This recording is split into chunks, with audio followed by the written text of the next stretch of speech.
All right. So again, thank you for joining me, Matthew Johnson. Actually, I apologize for being late today. A lot is going on, but I had this bio that you sent me, and it goes like this: Matthew Johnson is a former journalist, technologist, and idealist. Due to current events, he's currently a cynic. He's published two academic books and numerous articles and essays, mostly on subjects related to politics, gender, masculinity, and social justice. He's a fan of satire, dark humor, and blunt criticism.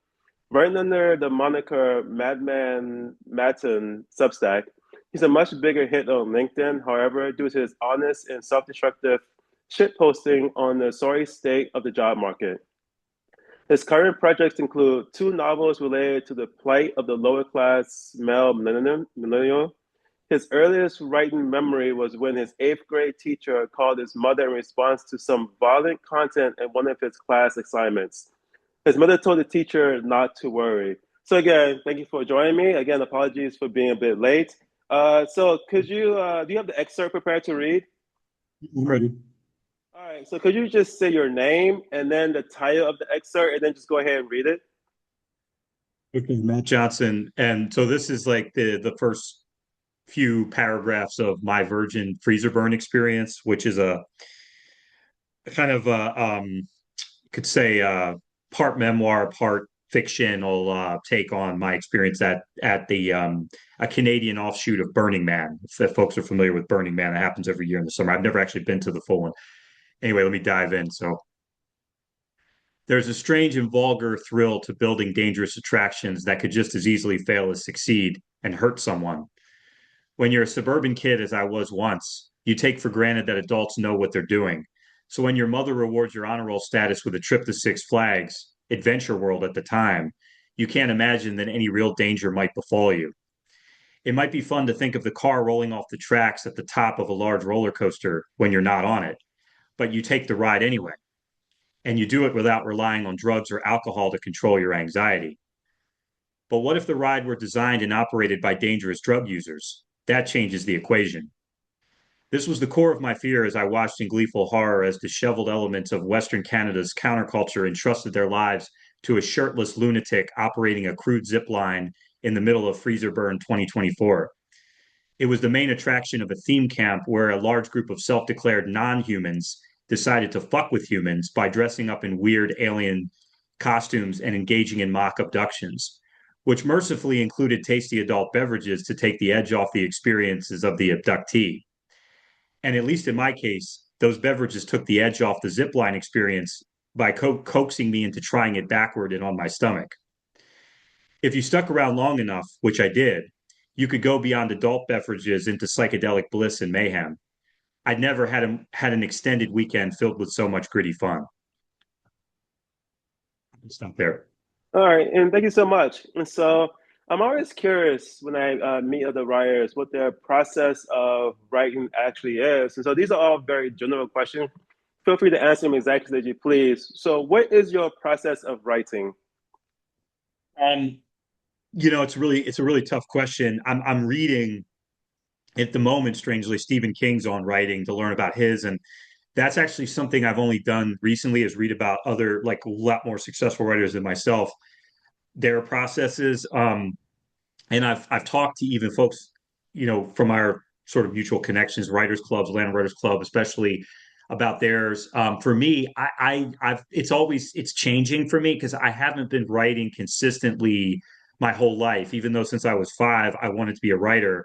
I've gone years without really writing anything much at all, which I think is relatively common. And, it's hard to make money off of it. It's time consuming. It brings up a lot of emotional stuff. But to kind of answer your question, I I've evolved a little bit more into a planner. They usually that planner versus pantser dichotomy. I used to just be a pantser. Like when I wrote the piece I read, it was really just a kind of a stream of thought. Unfortunately, it didn't come out quickly enough after the experience, so I had to like really dig deep to try to remember certain things or make certain things up. But ideally, I would have just like barfed it all out right after the experience. It doesn't who cares about punctuation, grammar, sentence structure, paragraphs, any of that. That's what I would have ideally done, and then only go back and like maybe make 2 or 3 rounds of revision, show it to a few people that I did show it to one of the guys that was actually at the experience, would help too with some of the feedback. And then maybe actually have like a professional editor look at it, especially in the case of a novel, if it's or something that I'm taking a lot more seriously. So yeah, I guess that's kind of the general flow that I don't always follow, but I'd like to as a writer. And when it comes to actually putting down the words, do you start on a with pen and paper or pencil and paper? Do you go to a tablet, computer, your phone? Like, how do you actually put the words down? Almost always just on boring, like, you know, software, Microsoft Word. I don't use anything fancy, and I don't usually write by hand because my handwriting is, I write a lot slower by hand than I type. So it's just inefficient, even though it does kind of help with memory and I journal by hand. But yeah, I just try to get something down quickly because I hate staring at a blank page. Just, put nonsense down and then edit it later. So that's generally how I start. Okay, and then so this piece you read, I think you told me it's actually just called Freezer Burn. What is this piece about? Virgin freezer burn experience. It's about last year. I was invited by a friend who we go way back, and college friends. So we've done some crazy stuff in the past, and there's a lot of trust. We've traveled together, even to other countries. And he's living in Canada now. Lucky, escaping the some of the worst political stuff. He's been in Canada, I think, now for about 2 years, and he's got dual citizenship. And so he goes to Burning Man every year that he can. You've heard of Burning Man, I assume. Yes, I have. Yeah, so he couldn't go last year. It's expensive and all that, but there are these regional burns, they're called, and I hadn't been to any of them before.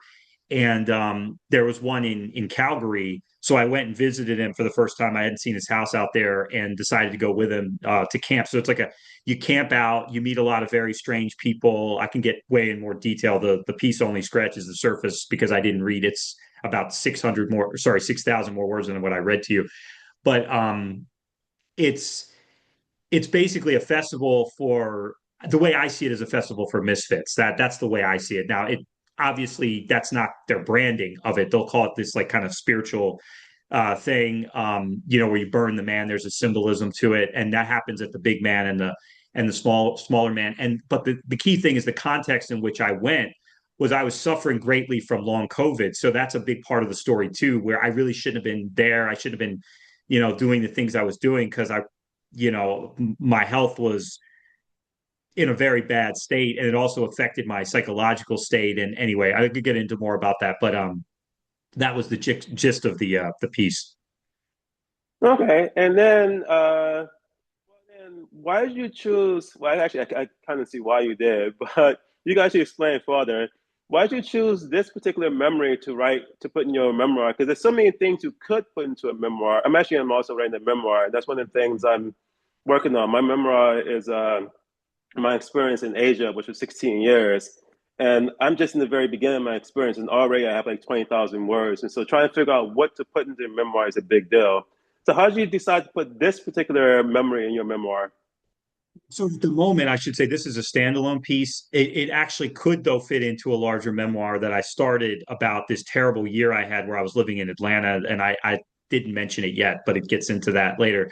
And I had to move. I moved from somewhere else to Atlanta and then moved back because it was like such a terrible time. And it's funny now because I survived it.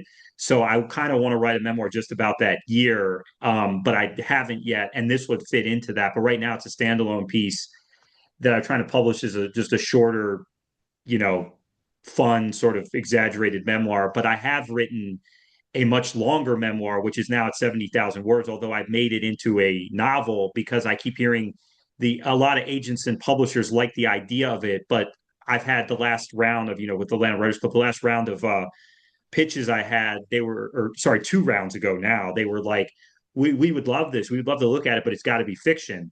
And I was like, well, damn. And because, it was implied because nobody knows who I am, and nobody cares about my story specifically. So if it, but which is ironic if you think about it, someone's willing to read a fictional story about the same stuff, but if it's about a real person, forget it, because it was always written in a very, if you're familiar with Hunter S. Thompson, that kind of a style. It was never, oh, this is my life. I came from this family. It was always, you're in the story. The pace is fast. There's a lot of, drug related content, a lot of, sex and things like that.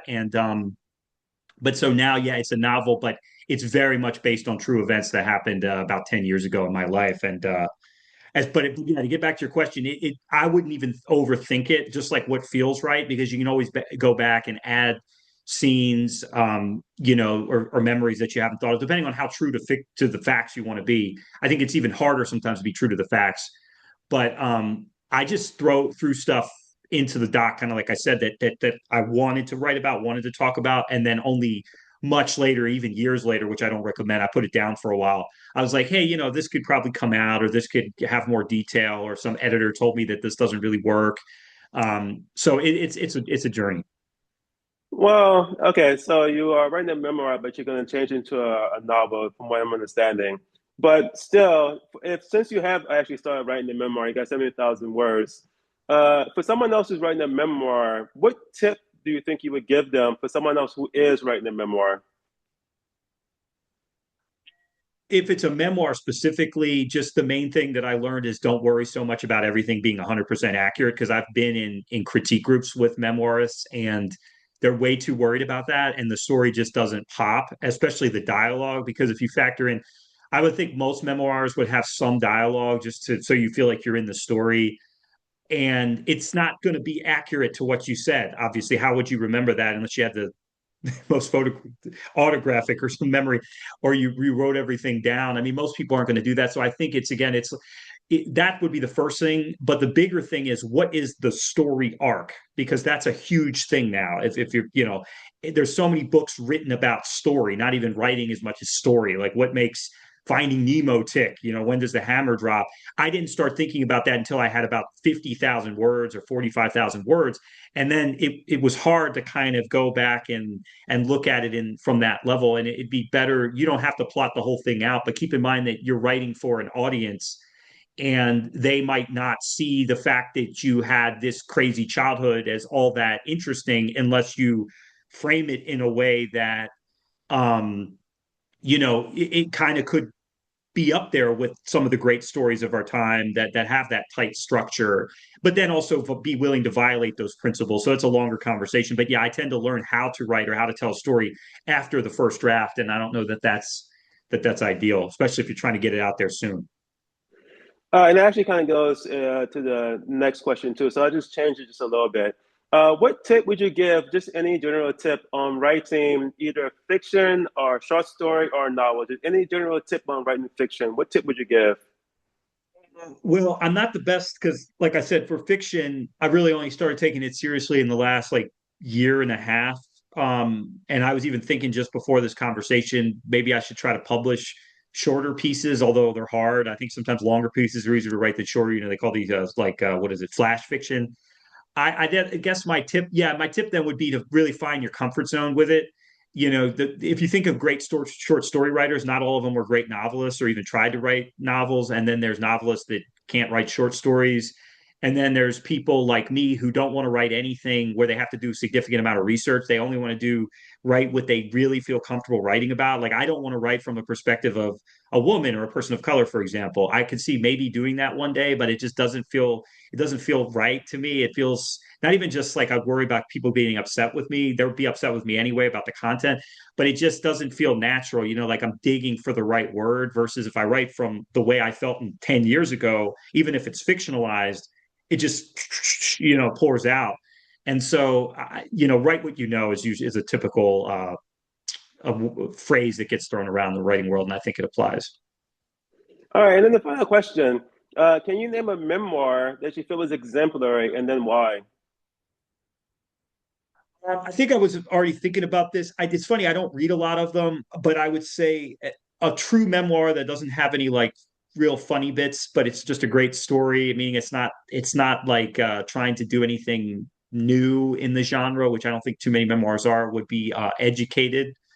Um, I don't know how I forget the name of the author, but she's you may have read it. It's made the rounds, but it's about a woman who grew up in a very conservative Mormon family, and they didn't believe in education. They didn't believe in washing your hands after you went to the bathroom, which that's a detail that really sticks out to me because I read it years ago, and it's just a good story, and it reads like fiction in a lot of ways, which I think a lot of the best memoirs do. And then you're even more interested because, oh my God, this actually happened to somebody, and they got through it. So, but there are other things. Yeah, I probably should read more contemporary stuff, honestly. All right, and that's actually it. So before we go, do you want to give a shout out? Shout out meaning to anyone, any organization, anything that you have that you're writing that's coming out soon. So you want to give a shout out? I would just say the Atlanta Writers Club. I don't really have anything coming out, but I wouldn't even feel like I was getting anywhere if it wasn't for them and the conferences and the ability to pitch to agents and then the advice you get from people that have been doing it longer and the groups that you can join, critique groups. I actually started or tried to start one for writers dealing with the psychology of being a writer, the stress involved, the imposter syndrome, and I had to pause it, but I'm probably going to try to bring it back because I just would say the community. It's important to have to do what you're doing in a community, even especially as a writer, because otherwise you're just very lonely. So I'll say shout out the other people who are doing this and connecting with me in some form. So folks like you as well. All right, I actually want to shout out the Atlanta's Riot Club. This is actually how we both met. And so, yeah, I think they're a very great organization. I've been with them for several months now. And yeah, I do want to shout out the Atlanta's Riot Club. And that's it. All right, and so I'm going to start recording now. Thank you so much for joining me. And I'm going to start recording now.